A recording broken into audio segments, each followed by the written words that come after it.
सुप्रभात मंडळी, कसे आहात तुम्ही सगळे? मी भाग्यश्री तुमचं पुन्हा एकदा आपल्या चॅनलवरती स्वागत करते. आजच्या व्लॉगची सुरुवात देवपूजेने झाली आहे. आपल्या दिवसाची सुरुवात कशी होते यावर पूर्ण दिवसाची ऊर्जा ठरते. माझ्यासाठी सकाळ म्हणजे शांतता, सकारात्मकता आणि देवाच्या चरणी मन अर्पण करण्याची वेळ.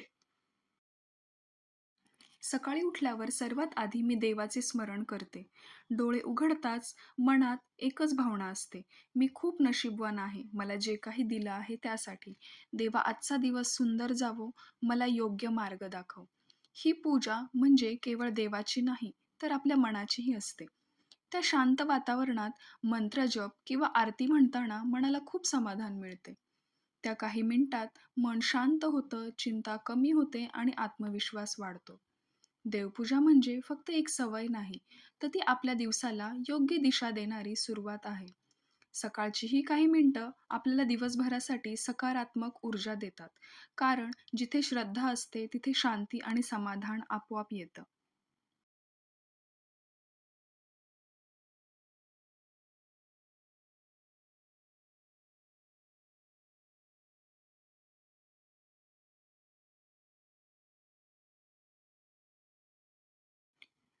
मला इथे हे गहू साफ करून ठेवायचे आहेत.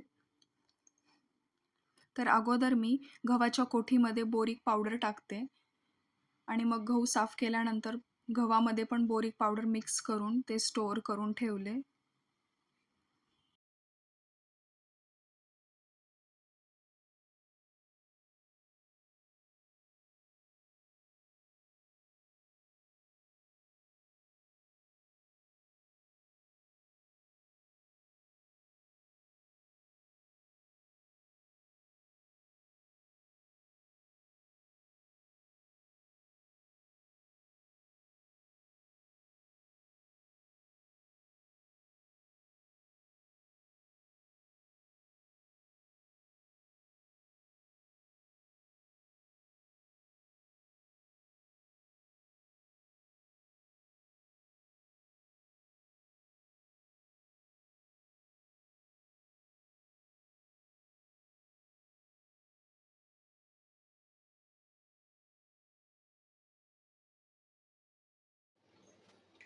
लास्ट टाइम मी या कंटेनरमध्ये चिकूचा ज्यूस केला होता 2-3 दिवसापूर्वी. पण हे कंटेनर क्लीन झालं नाहीये 2-3 वेळा क्लीन केल्यानंतर. हे बघा तुम्ही चिकट कसं आहे आतमध्ये.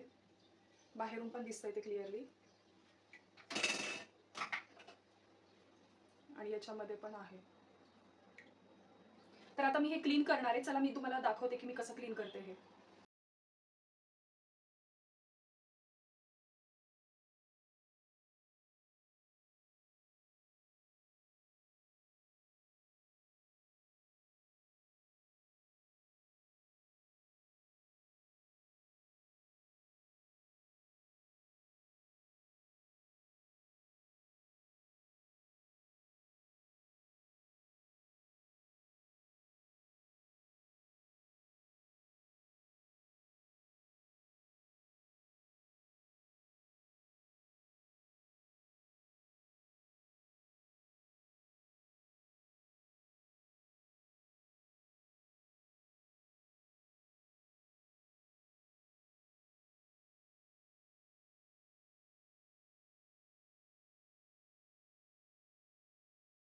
वॉश करण्या अगोदर मी जे पाणी होतं ते टाकून दिलं. तर ते अगोदर मी तुम्हाला दाखवते. तर हे बऱ्यापैकी क्लीन झालंय.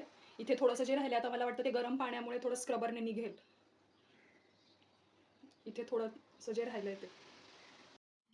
मिक्सर जारचा चिकूचा जो चिकटपणा होता त्याच्यामध्ये मी तुम्हाला दाखवला, तो काही व्यवस्थित नाही निघाला. त्यामुळे मी पुन्हा त्याच्यामध्ये गरम पाणी टाकून ठेवलंय. बघूयात आता काही होतं का? तुम्ही सध्या ऐकत असाल जे परप्रांतीय रिक्षा चालक आहेत त्यांच्याबद्दल. आपला महाराष्ट्र ही संतांची, विचारवंतांची आणि संस्कृतीची भूमी आहे. इथे मराठी ही फक्त भाषा नाही, तर आपल्या ओळखीचा आणि अस्मितेचा भाग आहे. पण आजकाल अनेक ठिकाणी इतर राज्यातून आलेल्या लोकांबरोबर मराठी बोला या मुद्द्यावरून वाद निर्माण होताना दिसतात. खरं पाहिलं तर महाराष्ट्रात जो कोणी राहतो, काम करतो त्यांनी मराठी भाषेचा आदर करणं खूप गरजेचं आहे. मराठी शिकणे म्हणजे फक्त भाषा शिकणे नाही, तर त्या मातीतल्या संस्कृतीचा सन्मान करणे आहे. भाषेचा अभिमान असावा पण अहंकार नसावा. आपण मराठीचा सन्मान राखत इतरांनाही मराठी शिकवूयात. महाराष्ट्र सर्वांना आपलंसं करतो, पण इथल्या मातीचा, भाषेचा आणि संस्कृतीचा सन्मान प्रत्येकाने ठेवला पाहिजे.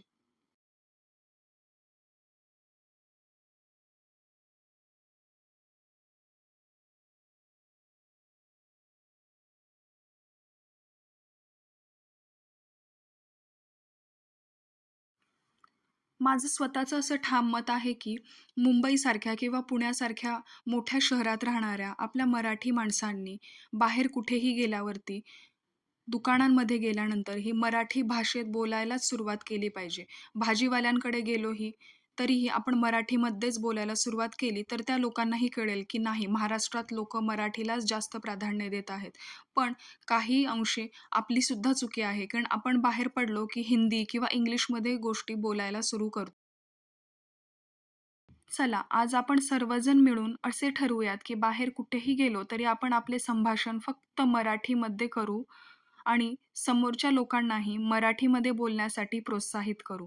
कारण सुरुवात ही नेहमी आपल्या स्वतःपासून होते, ना की दुसऱ्यांना दोष किंवा दुसऱ्याकडे बोट दाखवल्यानंतर. त्यामुळे अगोदर स्वतःपासून सुरुवात करूयात मराठी बोलण्याची, तर हळू बाकीचे लोकही बोलतील.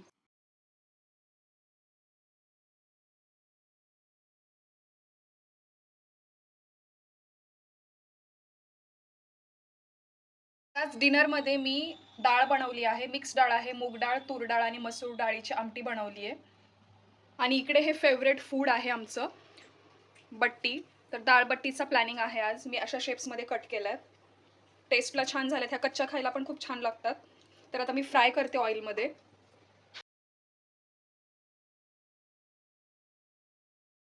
जर तुम्हाला व्हिडिओ आवडला असेल तर चॅनलला सबस्क्राईब करा, लाईक करा, शेअर करा आणि कमेंट करा. भेटूयात पुन्हा एकदा. बाय.